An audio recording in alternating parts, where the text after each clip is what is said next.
rest and prosper.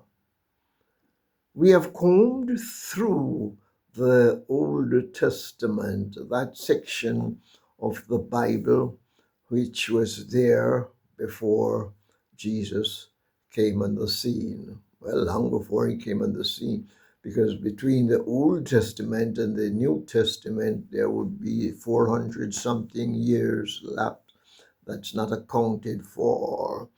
But we notice in the Old Testament that there was a consistent view about the Sabbath. It was initiated and observed by the master of the universe, according to Genesis. When we get through to Exodus, we notice that Moses taking the children of Israel out of the land of Egypt, out of the land of bondage, they subscribe to a Sabbath day's rest with the idea that it was of divine origin, a very serious quantity, something to pay attention to, something to side with. Then when we get to the rest of the Pentateuch, we discover that yes, all in agreement, there is a Sabbath rest. And that Sabbath rest is on the seventh day of the week. When we go through the historical book, we discover the historical books, we discovered that things were very much the same. Yes, people would move away from it, but when they move away from the idea, God origin, God requirement, then they were told to get back in line.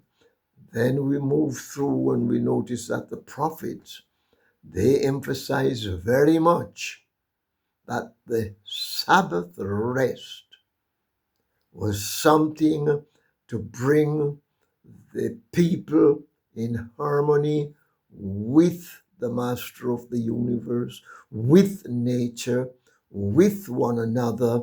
It was to be a universal, inclusive quantity. So, yes, they close off at the Old Testament. And as I mentioned a little while ago, there would be about some 400 years break before we pick up on the New Testament. When we get to the New Testament, we discover that Jesus is a chief character there. He's the one that it is all about. Didn't Jesus change that rest day?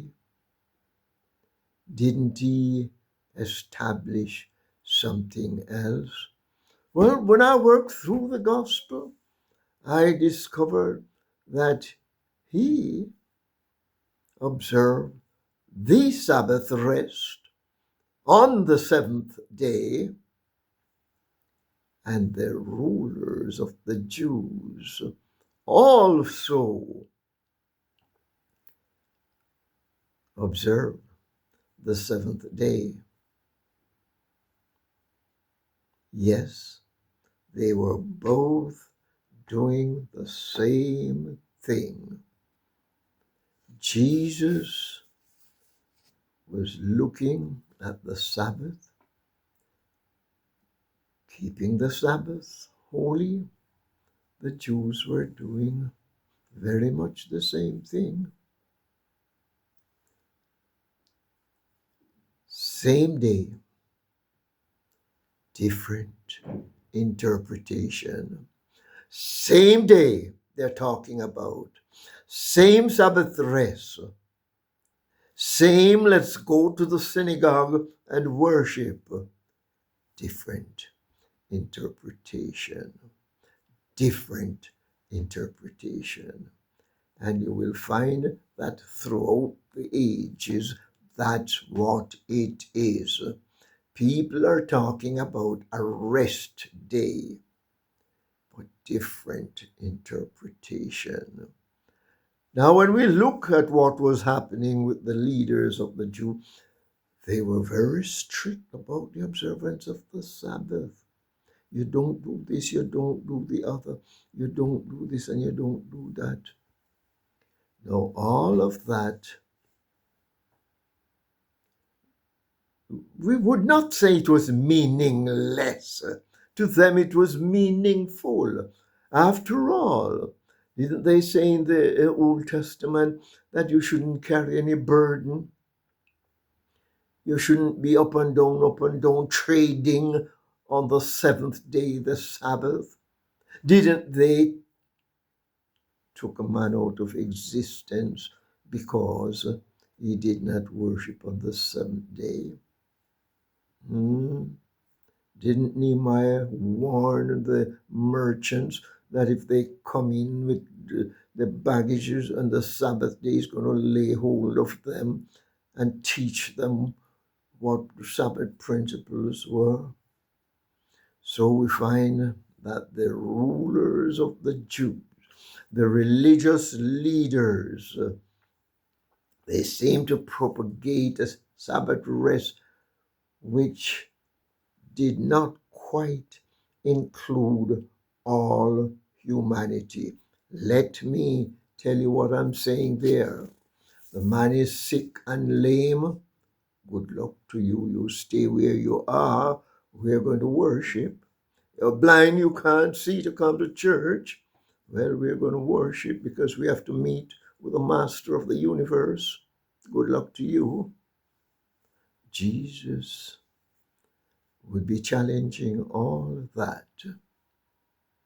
Yes, Jesus would be challenging all that. And so we come to Jesus and the rest day. We want to look at some of the things that he was doing and he was not doing on the Sabbath day. Now I want you to come with me carefully, because when we talk about Jesus, we're not talking about an ordinary being.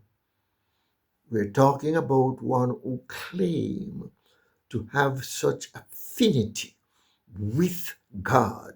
How John put it, he was with God in the beginning, and he is God. Now I'm going to get into Trinity argument now, or Trinity discussion. I'm holding that for my other platform, B, Biblical Exploration. Working on that to get that firing, where we will explore some of these things. But let me say quickly, whoever might pin down an idea of a threesome person existing in the Godhead, doesn't matter who. And if you call it a Trinity, anything that you have three, you can label as Trinity. Well, we'll come back to that some other time. Jesus claimed to be part of that divine body. And so it's quite worthwhile for us to look at what he was saying and doing on the seventh day, the Sabbath. First of all, we're going to tie the Gospels together, Matthew, Mark, Luke, and John, and look at what's going on in those books, how they treat the idea of a Sabbath rest by Jesus Christ. The first thing I notice, or the most prominent thing there, is that Jesus would go to the synagogue on the Sabbath day. Jesus would go to the place of worship on the seventh day. Remember that such building was also set apart for the meeting with the Master of the universe.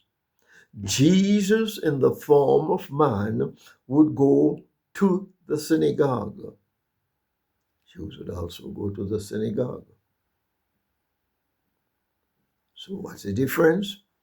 As we mentioned already, difference is in interpretation. Interpretation. And may we say attitude. Attitude. Interpretational attitude. That's what makes the big difference. But we notice that Jesus would go to the synagogue on the Sabbath day. He was not about to change that. You men and women come together on the seventh day to remind themselves of the great creator and his creative activities, what he had done at the beginning of time, what he set apart, what would help everyone to remember him. Because as we notice when we work with Genesis, the Sabbath was about linking the universe, harmonizing the universe, bringing in contact all there was as far as was possible. So Jesus would go to the synagogue and he would be reading the scripture. Yes, the scripture then was the Old Testament, and that was the reminder. May I pause here to say that whoever seemed to think now that a Sabbath observance, a 7-day observance, is appropriate and relevant and fitting, if it is not mainly for the purpose of linking the steward, linking with humanity to the divine, and when we are linked to the divine, oh Jesus, our Father, the Father of humanity, we are linked with one another. And I dare say it would be a good experience if we remind ourselves about the material world, the world of nature. Harmony, divine, linked in with the natural material world, linked in with humanity.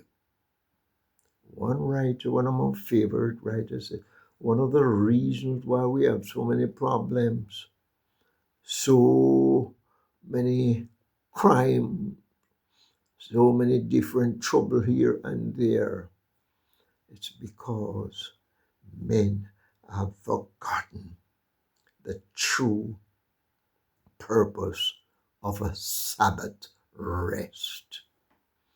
As I mentioned earlier, it was not merely to be physical rest. You lie down in your bed, stretch out, and so forth.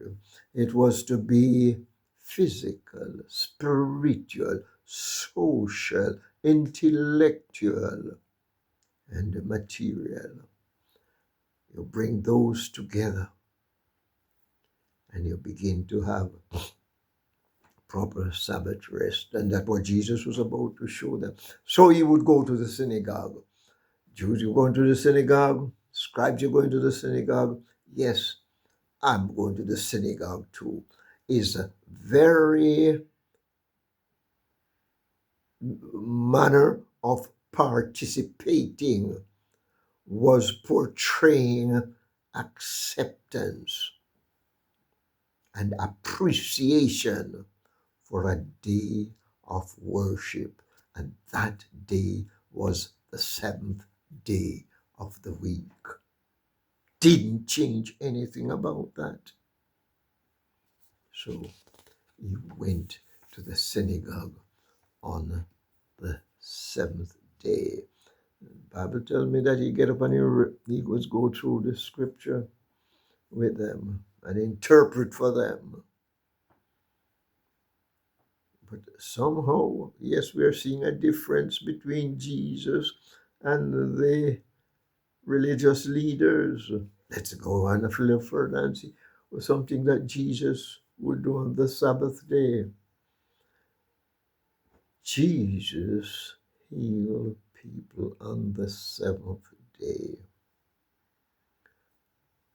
He noticed a man was crippled, and he bid the man take up his bed and walk. Now, quite often we miss the point of what's happening there. Notice what was happening there. The crippling disease hindered the man from going to the sanctuary, hindered the man from going to fellowship with his fellow steward. So Jesus is not just merely healing, he's, as it were, removing what would hinder the united effort. Come on now, come with me. Man, they're crippled, he can't get up and go to sanctuary. He's there wallowing in misery. Jesus removed that so that the man could be free. Jesus wasn't breaking Sabbath. He was showing them the inclusive nature of the Sabbath rest. The crippled man ought to be able to worship, but he cannot worship as he should, being crippled. Blind man, he can't see to go to the synagogue. So open up his eyes. And all the other sick people, sickness is a hindrance to true and proper worship. And I'm not saying when you're sick you can't be worship, but it's placing a limitation on the steward, on the human being. Jesus said, remove the limitation. That's what Sabbath rest is about. Remove the limitations and help them to walk in freedom so that they can get to the place set apart for us all to worship the true and living God. God is present everywhere, but there was a special presence at the sanctuary, at the place of worship, the place dedicated to honor his name, to uplift his majesty. And that was a place for all. You'll discover that it was not just for the Jews. That's another thing that was problematic. The Jewish leaders seemed to think that the Sabbath was their quantity, belonged to them.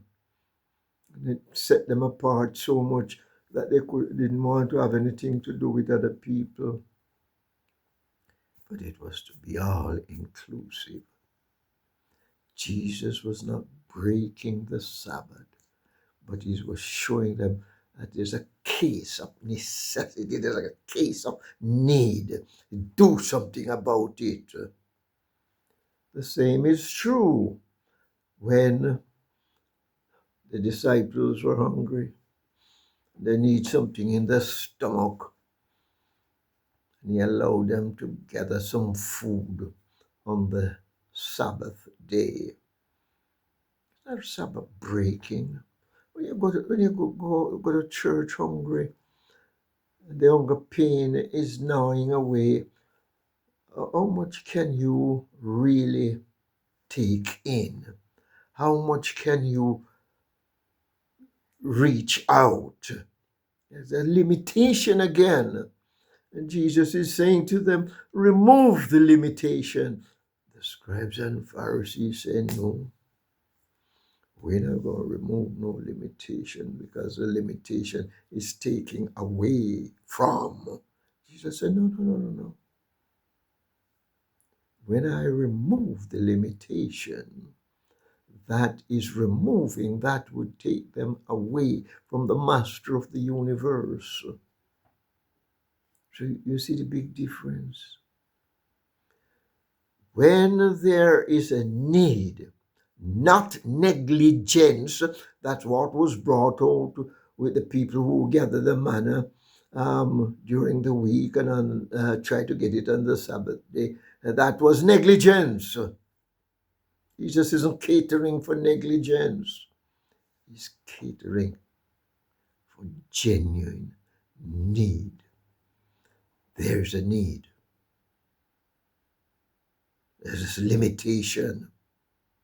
They can't get out to worship body, soul, and spirit. Remove that limitation.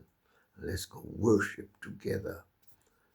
So Jesus was, as it were, bringing that, I don't want to say added dimension, because that's what it was meant to be in the first place. But because of what they were doing, they were causing the Sabbath to be a burden. The Sabbath, the rest day. When you rest, you're not carrying burden. When you rest, you don't want to have things around you taking you away from the main purpose of worship. That's what he was trying to correct.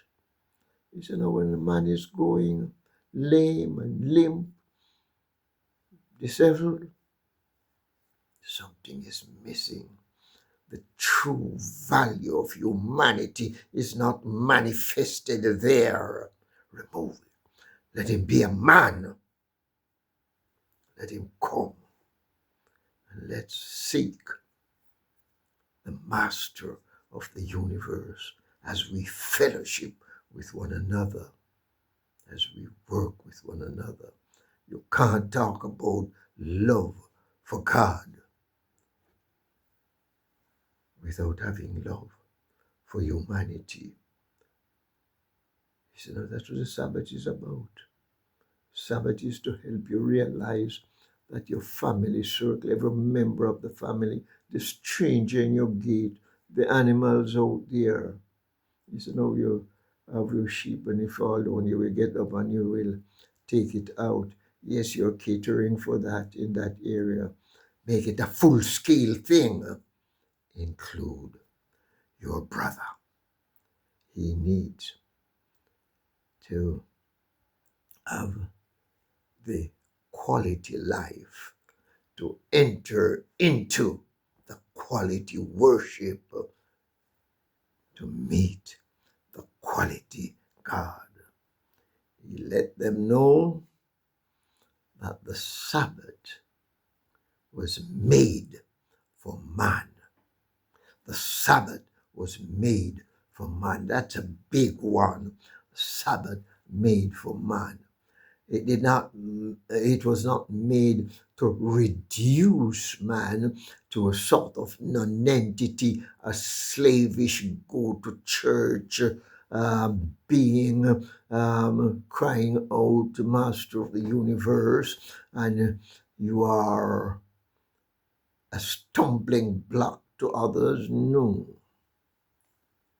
Sabbath was made for man, to bring man in harmony with the divine, with nature, the material world, with fellow human beings. Man was to experience the fullness of life on the Sabbath day. It was made to link man with the source of our existence. It was made for man, and not man for the Sabbath. Man was not to dictate his Sabbath relationship. Sabbath was made for man, not man for the Sabbath. At some time point we will come back to that, not in this presentation, but in another presentation. Then he went on to inform them that the Son of Man was Lord of the Sabbath. That was a big one. You fellows come trying to tell me about Sabbath observance. As it were, he was saying to them, I am the one who initiated the Sabbath. I am the one who preserved the Sabbath up to this point. If anyone ought to know what is good in anything, it's the maker, the causal factor. So, Son of Man is Lord of the Sabbath. Belong to him. You know what purpose it serves. You know how people ought to worship, how people ought to behave on the Sabbath day. On top of that, the focus on the Sabbath day must be on the master of the universe. It's his day. It's his project, designed not just for himself, but for the entire universe. A day to harmonize creatures and divinity. He's Lord of the Sabbath. He determined what true Sabbath observance is all about. It's a time when your focus on the master of the universe will allow you to see the great dimension of the universe and even to see yourself. Anyone truly in connection with the master will be in connection with the universe. So Jesus was not taking away from the Sabbath. He was not adding to the Sabbath. He was bringing out the truth of the Sabbath. Limitations were placed on Sabbath observance. He was removing those limitations so that when people enter into Sabbath rest, they are truly resting. You get there with your lame leg, you're trying to rest, but that bad leg will not rest. Pain is eating your way. So remove that. Let him freedom, physical freedom, so that he can worship. Give him food so that he can worship aright. I am not saying that true worship is limited. You can't be hungry and you can't worship, yes. But I know it. I have never suffered some type of hunger that some people express sometimes. But I've been hungry. And I know that hunger is not a very nice thing. I've experienced sickness. And I know that sickness is not a nice thing when the pain is holding on to you. The mind is not as alert as it should be. Limitations. Jesus said, you go in church and you see that limitations, stop and help remove the limitations so that both of you can walk in freedom to the synagogue and worship the true and living God. And when you're in harmony with the true and living God, let me back up and say something here. It's not the day that is doing all this for us. It's the master that is doing wonders. But he said, no, you come. Let's meet together. Let's make sure the connection is there. The Sabbath day is to connect man with the master of the universe, and that's what Jesus was bringing out. That's what he was trying to correct. Scribes and Pharisees, they would pull themselves aside, and the rest of humanity, well, too bad, you have been sinners, and so you're paying the penalty for your sin. They were not altogether bad boys, but misinterpretation was eating them up and robbing them of the vital experience that they should have, robbing them of true Sabbath worship.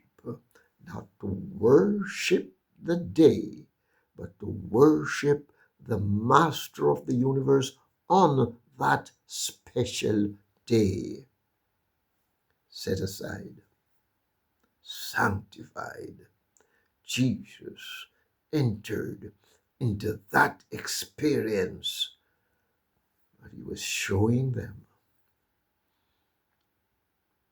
that the rigid Sabbath observance, whereby man would think that, yes, we're going to meet with God, because you have already disconnected yourself from certain individuals in society, and you're not helping them to experience what you're experiencing, you're missing the mark.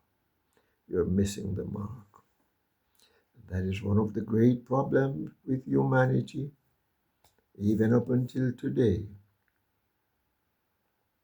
Quite often we feel that what we experience is too good for the others.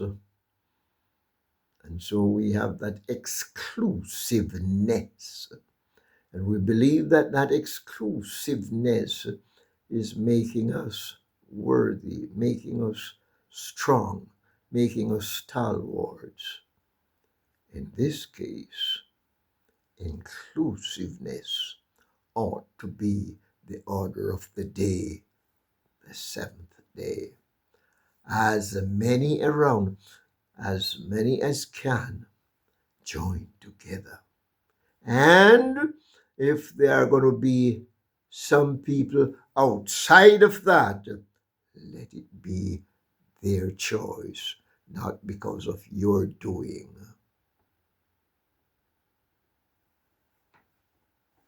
Be wise and prosper today.